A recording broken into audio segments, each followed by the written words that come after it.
Atong ipadayon ang pagtubag karon o paghisgot mahitungod sa milutaw nga mga mga propeta nagisgutan diya sa Biblia. No? Ang simbahan Katoliko nakaangkon og grabing mga atake sa lain-laing pundok, partikular na sa iglesia ni Kristo nga gituko ni Felix Manalo. Kung way motubag niini, magtuo man gyud ang kadaghanan nga kining atong simbahan apunos kasaypanan. Kay lagi ang bakak balik-balikon sa pagmatuod, mahimo man kining daw tinuod alang ni adtong wa gyud taon masayon. O niya, ang ngayon natong bantayan mga kigilaan nga dugay ng panahon ang simbahan Katoliko kanunay giatake nining pundo sa tinukod ni Felix Manalo nga mga ministro. O niya ato kining tubagon gamit usab ang ilang pasugo magasin. Kay daghan ang mga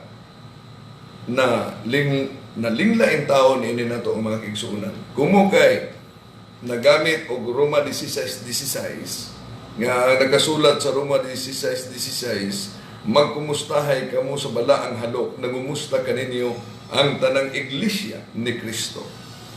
Unya, matod pa sa ilang pasugo magasin, mao di kuno nga ang Katoliko mitalikod sa pagkatinuod nya simbahan tungod kay gisalikway sa mga pare ang ngalang Iglesia ni Kristo o gipulihan kuno kini sa ngalang Iglesia Apostolika Katolika Romana o gamito nila ang librong Discourses of the Apostles' Creed nga sinulat ni Father Clement H. Crack sa pahina 191 nga nagkanayon, the bishops assembled unanimously decided upon this official name, the one Holy Catholic Apostolic Roman Church. Unya dili na nila ipadayon, doon na naisumpay as descriptive of Christ Church. Ang pagulagway lang di ay sa Iglesia ni Kristo. So therefore, wala na itong isalikway ang pangalang Iglesia ni Kristo. Ang tinuod nga Iglesia ni Kristo mao ang Iglesia Katolika. Kung napatik man ang mga kigalaan mismo sa pasugo magasin sa Iglesia ni Kristo. Ilang opisyal nga magasin. Iglesia ni Kristo. Naay mga ubay-ubay na to mga magasin din sa Iglesia ni Kristo mga kigalaan. Nganya, unsa may nakasulat diha sa pasugo isyo Abril 1966, pahina 46, sa ilang pasugo magasin. Nag-ingon, inaamin po nila kung sino talaga ang tunay na Iglesia ni Kristo. Ang nakapatik sa ilang pasugo magasin nga gula sa Abril tuig 1966, pahina 4, nagkanayon, ang Iglesia Katolika na sa pasimula ay siyang Iglesia ni Kristo. Unsa di ang nakapatik sa ilang pasugo magasin, ang Iglesia Katolika na sa pasimula ay siyang Iglesia ni Kristo. Pero giangkon nila mga kigalaan nga ang Iglesia Katolika di ay mao ang Iglesia ni Kristo. Kini bang ilang iglesia? Iglesia ni Kristo bagyaring niya. Mga kigalaan giawhag ko kamo. Basahan ninyo ang pasugo magasin nga gula ni antong Nobyembre tuig 1951 niya diri sa kuha ang maong tuig sa pasugo mga kigalaan 1951 sa pahina 4 sa ilang pasugo magasin. Hindi pala sila Iglesia ni Kristo. Alam niyo ba kung ano ang nakasulat? Hindi Iglesia ni Kristo. Ang nakasulat, ito po ang may akda sa naturang pasugo ay si Leopoldo Aguilar. Alam mo ba anong pangalan nila? Ito ang nakasulat sa kanilang pasugo. Ang Iglesia ni Cristo ay kailangan at hindi maiiwasan sa paglilingkod ng tao sa Diyos. Ano po ba ang nakasulat sa kanilang pasugo magasin? Ang pangalan pala, Iglesia ni Cristo. Sino po ba si Cristo? Hindi pala Iglesia ni Cristo. Iglesia ni Cristo. Ayon sa kanilang pasugo magasin. Oh.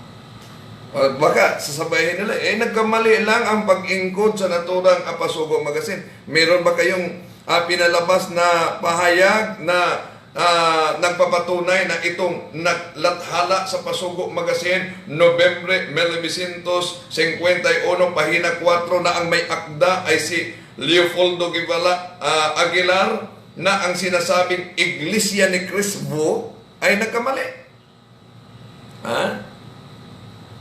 Meron ba kayong ipinalabas? Tingnan po natin, ilan po ba ang iglesyang itinatag ni Kristo? Batay sa nakasulat sa kanilang Pasugo Magazine. Ayon sa kanilang Pasugo Magazine na nailathala, mga kapatid, sa Mayo 1968, pahina 7, nagkanayon, ang tunay na iglesia ni Kristo ay iisa lamang. Ilan? Iisa lamang. Ito ang iglesyang itinayo ni Kristo. Kailangan si Kristo ang nagtayo sa iisang iglesia. Ipatuloy po natin ang nalathala sa kanilang Pasugo Magazine, Mayo 1968, pahina 7. Ang tunay na iglesia ni Kristo ay iisa lamang. Ito ang iglesyang itinayo ni Kristo. Kung mayroon mang nagsisibangon ngayon mga iglesia at sasabihin sila man ay iglesia ni Kristo rin, ang mga ito ay hindi tunay kundi huwad lamang. Mga kapatid, malinaw ang nakasulat sa kanilang Pasugo Magazine, na ayon sa Pasugo Magazine, Mayo 1968, pahina 7, iisa lamang ang iglesia ni Kristo. Ito'y tatag ni Kristo. Kung meron man nagsisibangon at sasabihin nila na sila may iglesia ni Kristo, ano ang kanilang aral? Ito'y hindi tunay na iglesia ni Kristo, kundi ito'y huwad lamang. Piki para, pairitin para, mga kapatid. Paano nila ma-reconcile ang kanilang pananampalataya na dapat iglesia ni Kristo ang nakasulat? Dapat ang pangalan ay iglesia ni Kristo. Paano ngayon ang nakasulat sa kanilang Pasugo Magazine, Nobyembre 1951, pahina 4, ni Leopoldo Aguilar, na ang sabi ay, ang nakasulat ay ganito: ang iglesia ni Kristo ay kailangan at hindi maiiwasan sa paglilingkod ng tao sa Diyos. Abay, iglesia ni Kristo pala. Hindi na iglesia ni Kristo. Iglesia ni Kristo. No. So, klaro mga kaigalan, usa lang ang iglesia ni Kristo. Kung mao ka na nga usa lang ang iglesia ni Kristo, asa ba natukod ang usa lang ka iglesia ni Kristo? Diya sa ilang Pasugo Magazine, gula sa Mayo tuig 1954, pahina 9, nagkanayon kini mga kigilaan. Alin ang tunay na iglesia? Ang iglesyang itinayo ni Kristo sa Jerusalem. Kung hinumduman na to, usa lang ang iglesia. Si Kristo ang katukod sa mong iglesia. Ug asa ang maong iglesia, mga kigilaan, tuwa gitukod sa Jerusalem. Ang pangutana, ang tao ba adunay katungod? May karapatan po ba ang tao na magtatag ng isang iglesia, mga kapatid? May karapatan po ba? Okay, tingnan po natin ang kanilang Pasugo Magazine, Nobyembre 1940, pahina 23. Ano po ang nakasulat sa kanilang Pasugo Magazine? Ang nakasulat sa kanilang Pasugo Magazine ay ganito: iisa lamang ang tanging makapagtayo ng iglesyang magiging dapat sa Diyos. Kung sino? Ang Panginoong Hesukristo lamang. Sino mang tao, maging marunong o mangmang, maging dakila o hamak, ay walang karapatang magtayo ng iglesia. Saan ba yan ilathala, mga kapatid?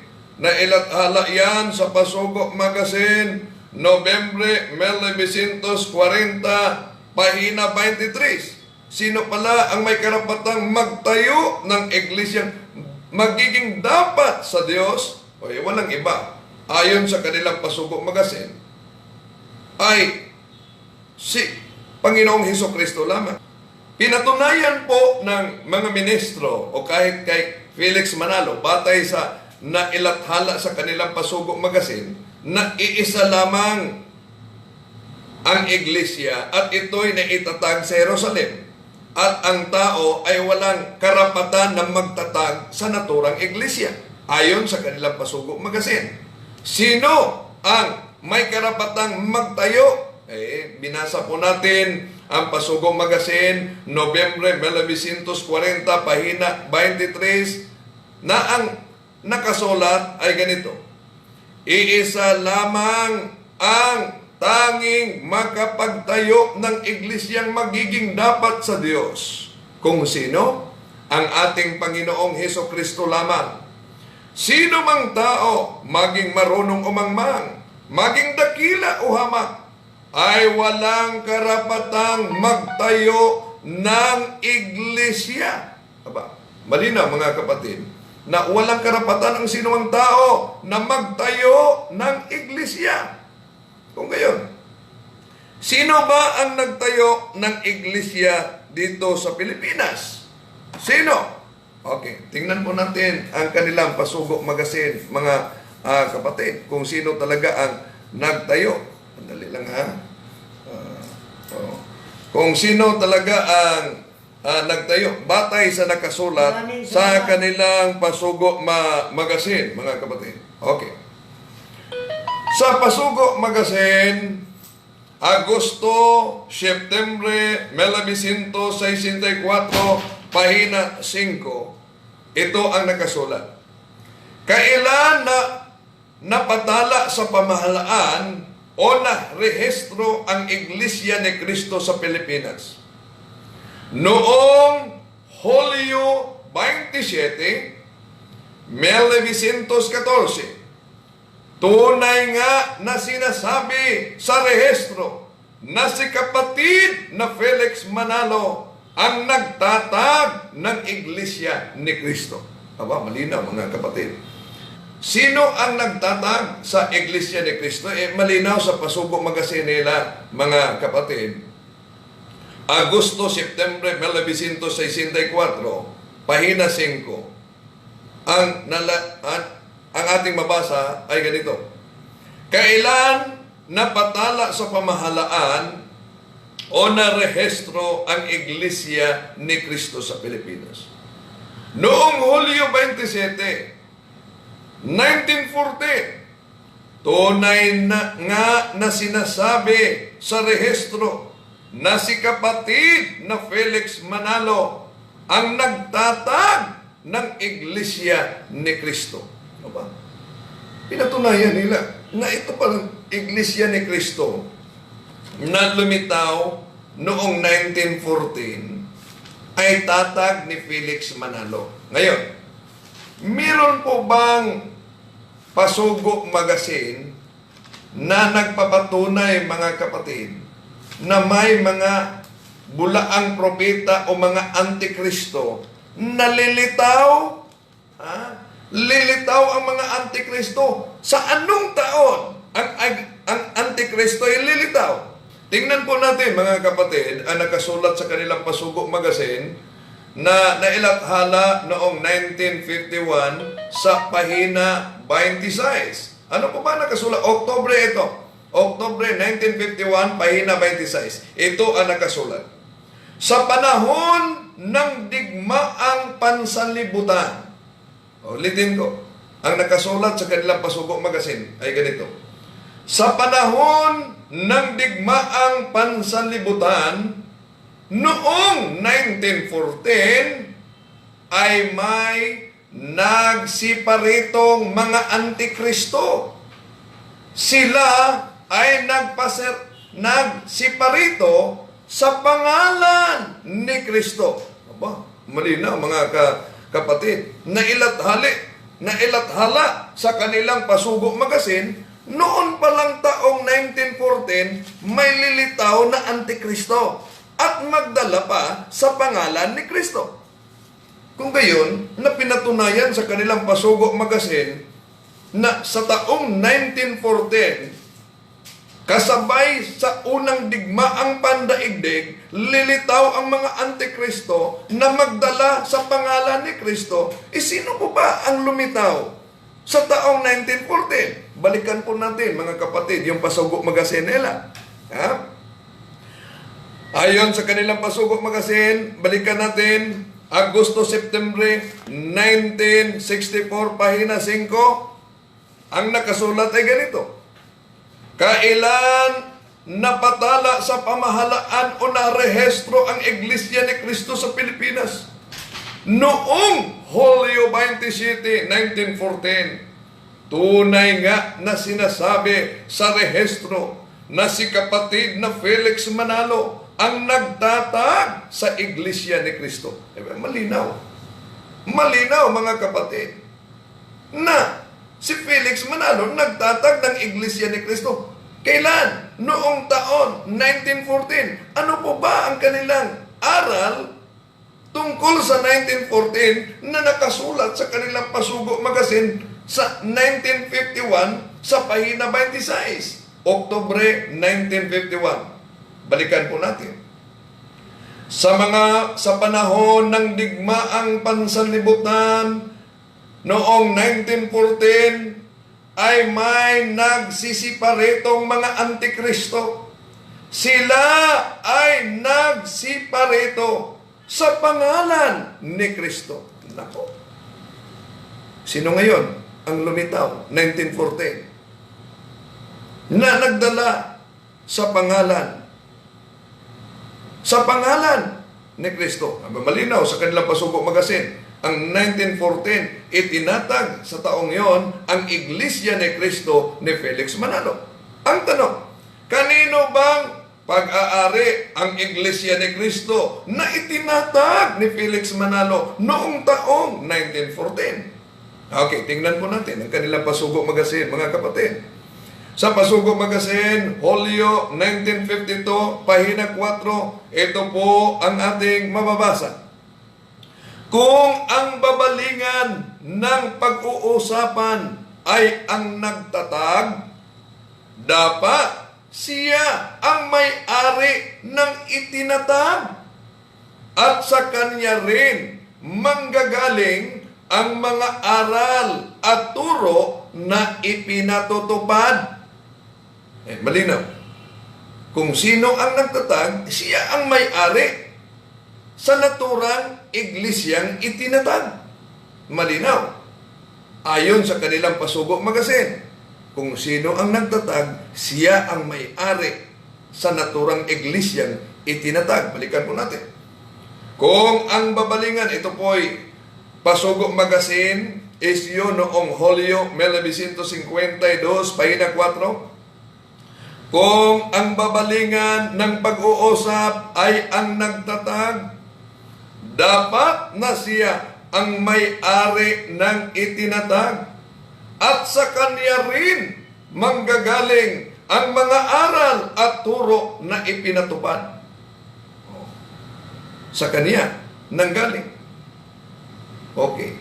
Ang mga aral at turo na ipinatupad. Ngayon, ang tanong, paano po natin malaman na ang iglesia ay walang kaugnayan sa Diyos? Kundi ang iglesyang ito'y may kaugnayan lamang sa tao na nagtatag. Tingnan po natin ang Pasugo Magazine na naithala noong taong Nobyembre 1960, pahina 26. Ang nakasulat ay ganito. Kaya papaano makilala ang sugo ng Diyos at ang hindi sugo ng Diyos? Sa aral, makilala ayon kay Jesus. Ang aral ng mga sugo ng Diyos ay mula sa Diyos. Ang mga aral ng hindi sugo sa Diyos ay mula lamang sa kaniyang sarili. Okay? Malinaw. Paano natin makilala ang sugo sa Diyos at ang sugo na hindi sa Diyos? Ipinatunayan nila ang pagkilala pala sa isang sugo na galing sa Diyos sa pamamagitan ng aral. Kailangan na ang aral galing sa Diyos. Paano makilala ang sugo na ito'y sugo na hindi sa Diyos? Dahil ang aral ay galing sa sarili lamang. Ay, tingnan po natin. Kaninong aral ang kanilang itinuturo, mga kapatid? Okay, tingnan natin sa Pasugo Magazine, Mayo 1961, pahina 4. Ito po ang nakasulat. At sino nga ba ang gumagawa ng mga leksyong itinuturo ng mga ministro? Maging sa mga pagsamba, mga doktrina, mga propaganda. Ang kapatid na Felix Manalo. Aba, ano ang katunayan na ang iglesia ay talagang may kaugnayan sa Diyos o ito'y iglesia ay tatag lamang ng tao? Malinaw sa kanilang Pasugo Magazine. Ang sa Diyos, dapat ang aral ay galing sa Diyos. Ang sa tao, dapat ang aral ay galing sa tao. Saan galing ang kanilang mga propaganda, ang kanilang doktrina? Malinaw. Balikan natin ang Pasugo Magazine, 1961, Mayo, pahina 4. Sino nga ba ang gumagawa ng mga leksyong itinuturo ng mga ministro? Maging sa mga pagsamba, mga doktrina at mga propaganda. Ang kapatid na Felix Manalo. Aba, hindi pala galing sa Diyos. Galing kay Manalo ang kanilang mga pananampalataya, ang kanilang mga aral. Dagdagan pa natin sa isang Pasugo Magazine na nailathala noong Mayo 1963, pahina 27. Ano nakasulat sa kanilang Pasugo Magazine, mga kapatid? Ito po ang nakasulat sa kanilang Pasugo Magazine.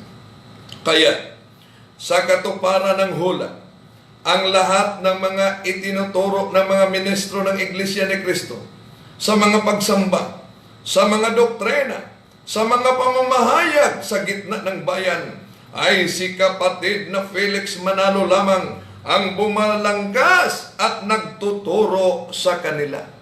Ngayon, kinsaman ang naigo mga kigalaan sa pundok nga tinukod sa Diyos, sa pundok nga tinukod lamang sa tao. Ang pangutana, bakit po ba ang pangalang Iglesia ni Cristo ginawa nilang Iglesia ni Cristo? Saan po ba natin makita na Iglesia ni Cristo? Ito, Pasugo Magazine, November 1951, pahina 4. Ang may akda ay si Leopoldo Aguilar. Ang kasaysayan, ito, ang Iglesia ni Cristo ay kailangan at hindi maiiwasan sa paglilingkod ng tao sa Diyos. Aba na ko. Iglesia ni Cristo pala. Okay. Now, so kung gayon, na ang Iglesia ni Cristo na lumitaw sa 1914, tatag pala ni Felix Manalo, ayon sa kanilang Pasugo Magazine, Agosto-Septembre 1964 sa pahina 5, na ang nakasulat, balikan po natin, kailan napatala sa pamahalaan o narehestro ang Iglesia ni Cristo sa Pilipinas? Noong Hulyo 27, 1914, tunay nga na sinasabi sa rehestro na si kapatid na Felix Manalo ang nagtatag sa Iglesia ni Cristo. Nako, tunay nga. Kung gayon, mga kapatid, tingnan po natin ang nakasulat sa 2 Peter. May mga minik ng mga propeta nga mubangon, mga kigilaan, unya kusog kayo manapi. Dilit na mga akios, basahon lang nato kung sa'y nakasulat sa ilang Pasugo Magazine. Ang akong gibasa, ang nakasulat lang sa Pasugo Magazine nila. Alam niyo po ba, tingnan niyo ang Pasugo Magazine ng opisyal na magazine ng Iglesia ni Cristo sa Pebrero 1962, pahina 3. Ano nakasulat? Ito ang nakasulat. Noong una ay walang pagsamba kung Huwebes, datapuan. Simula noong taong 1922, ayon sa iyo, bigla na lamang nagkaroong pagsamba ng Huwebes. Ang pagsamba pala ng Huwebes nagsimula sa taong 1922. Ano po ba ang dahilan, mga kapatid, na dinagdagan nila maliban sa Domingo, dinagdagan nila ng Huwebes noong 1922? Ito po ba dahil sa sila'y nasasabik sa pagsamba ng Diyos? Tingnan po natin ang kanilang Pasugo Magazine, Pebrero 1962, pahina 4. Ito po ang ating mabasa. Ikaw na may kaya'y pumayag na magkaroon ng pagsamba ng Huwebes, ay hindi dahil sa ikaw ay nasasabik na sumamba ng Diyos, kundi dahil sa ito'y pagiging sa abuluyan. O, nasa pasugo nila, nasa pasugo nila yan. Anong dahilan? Bakit noong taong 1922, dinagdagan ng pagsamba tuwing Huwebes? Okay, balikan natin. Ang Pasugo Magazine, 1962, pahina 4. Ikaw naman kaya'y pumayag na magkaroon ng pagsamba ng Huwebes, ay hindi dahil sa ikaw ay nasasabik na sumamba ng Diyos, kundi dahil sa ito'y pagiging sa abuluyan. Hindi ka naglilingkod kay Kristong Panginoon, kundi sa iyong sariling tiyan. Nako, nasa Pasugo nila Magazine yan. Gikan kang Julieta Ramada sa Bohol, Loon, good morning. Okay, salamat kayo. Okay, now, kung ngayon, nakasulat ba sa kanilang Pasugo Magazine na magiging kaawa-awa ang magiging kaanib sa mga pirated na Iglesia ni Cristo? Tingnan natin. Pasugo Magazine, September 1962, pahina 1 sa Pangulong Tudling. Ito po ang ating mababasa, ating basahin. Kaawa-awa ang mga taong sumasapit pikit matang sumusunod kay Manalo, lalo na sa 2 ulit sa isang linggong sa pilitang pagbibigay ng kontribusyon. Si Manalo lamang ang kanilang pinayaman niyon. Mapalasyo ang tahanan ni Manalo at may mga gwardiya pa. Nakasulat yan sa kanilang Pasugo Magazine, mga kapatid. Ito po ang kanilang mga Pasugo Magazine. So, nako kaawa-awa talaga. No? Magiging miyembro batay sa nakasulat sa kanilang Pasugo Magazine. So, ano ang kanilang turo o kanilang pananampalataya na nakasulat sa Pasugo Magazine? Malinaw. Taong 1914, lalabas ang Antikristo. Pasugo 1961, pahina 26. Sa panahon ng digmaang pansalibutan, 1914, ay may nagsiparitong mga Antikristo. Sila ay nagsiparito sa pangalan ni Kristo. 1914. Tandaan niyo yan. Nasa kanilang Pasugo Magazine, 1914, lilitaw ang mga Antikristo. Kung lilitaw ang mga Antikristo, ano po ba ang kanilang mga aral? Pasugo Magazine, Oktubre 1951, pahina 27. Antikristo ay isang kasinungalingang walang kahambing. Nako, ang Antikristo pala ay isang kasinungalingang walang kahambing. Kung gayon, ang Antikristo ay isang kasinungalingang walang kahambing, mga kapatid.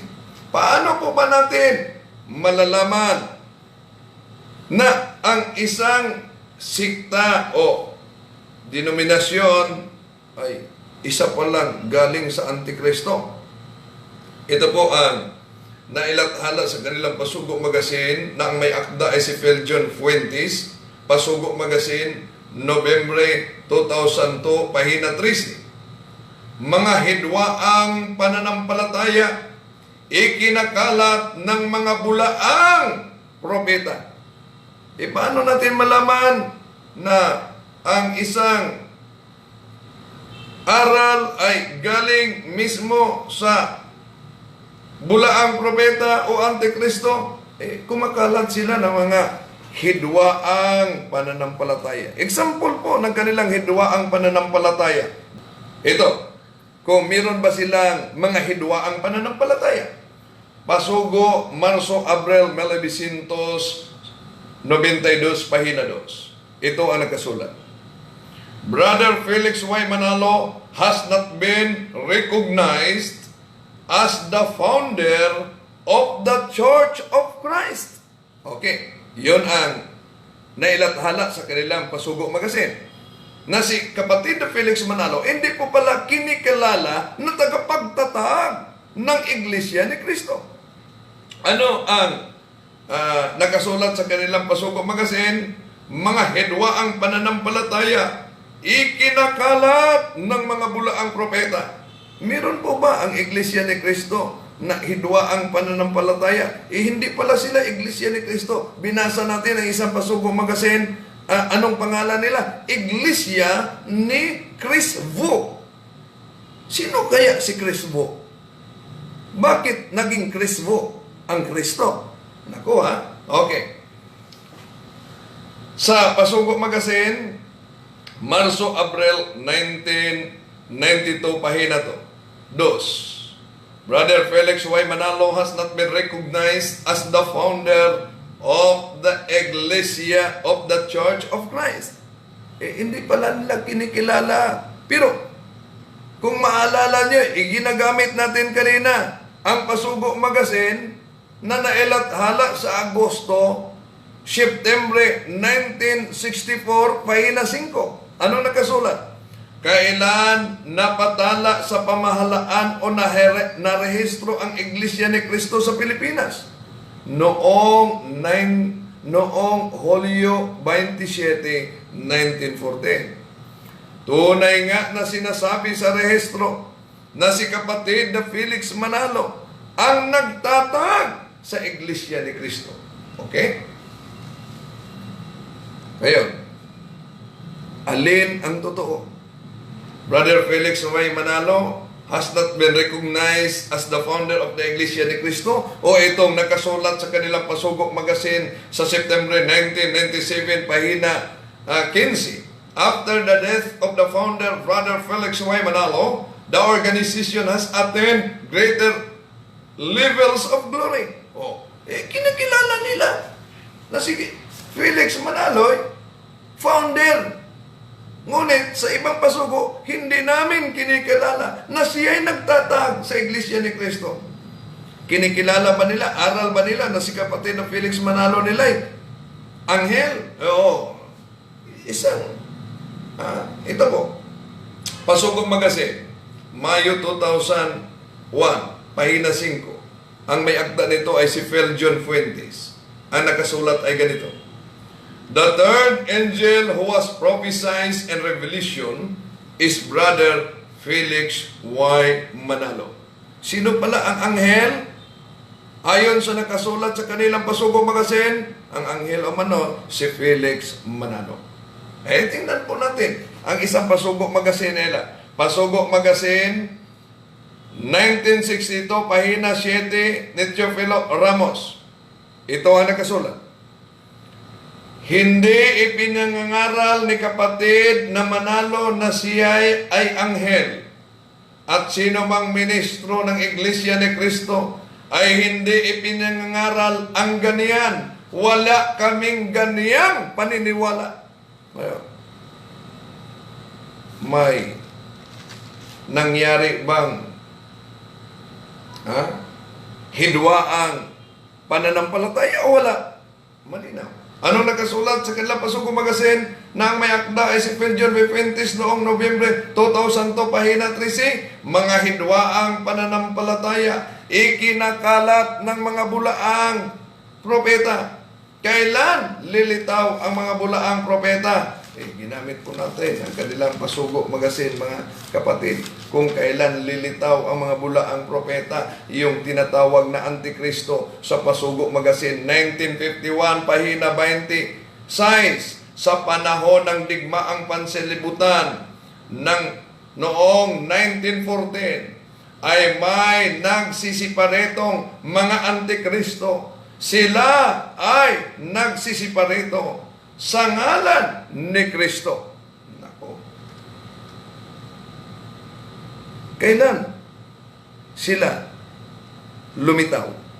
Ginamit natin kanina ang Pasugo, Agosto, September 1964, pahina 5. Kailan na ipalathala, napatala ng pamahalaan o narehistro ang Iglesia ni Cristo sa Pilipinas noong Hulyo 27, 1914. Tunay nga na sinasabi sa rehistro na si kapatid na Felix Manalo ang nagtatag sa Iglesia ni Cristo. Ngayon, sino po ba ang totoong Iglesia ni Cristo? Mga kapatid, malinaw. Gamitin, basahin natin. Ang Pasugo Magazine, Abril 1966, pahina 46, ang nakasulat ay ganito. Ang Iglesia Katolika na sa pasimula ay siyang Iglesia ni Kristo. So, dili tumugtuyo nato nga mapasakitan ang atong mga pinanggang igsuon. Apan ko nasakitan man sila, ako mangayo o pasaylo mga kaigalaan. No? Pero kung nasakitan man kamo, mangayo ko kaniniyo o pasaylo. Pero agwantahan na pinangga. Isama gani sa samad, bation man, kahapdos o kasakit. Pero luyon yan ang tanan. Dunay kaliman. Ang atong gihimo karon mo ang pagtubag sa ilang magkanunayong atake. Kay kung way mo tubag, di ini magtuog yun ang kadaghanan nga ang atong simbahan na punos kasaypanan. Kaya ang bakak, balik-balikon sa pagpamatuod, mahimo kining daw tinuod alang ni atong uwag yung taon masayaw.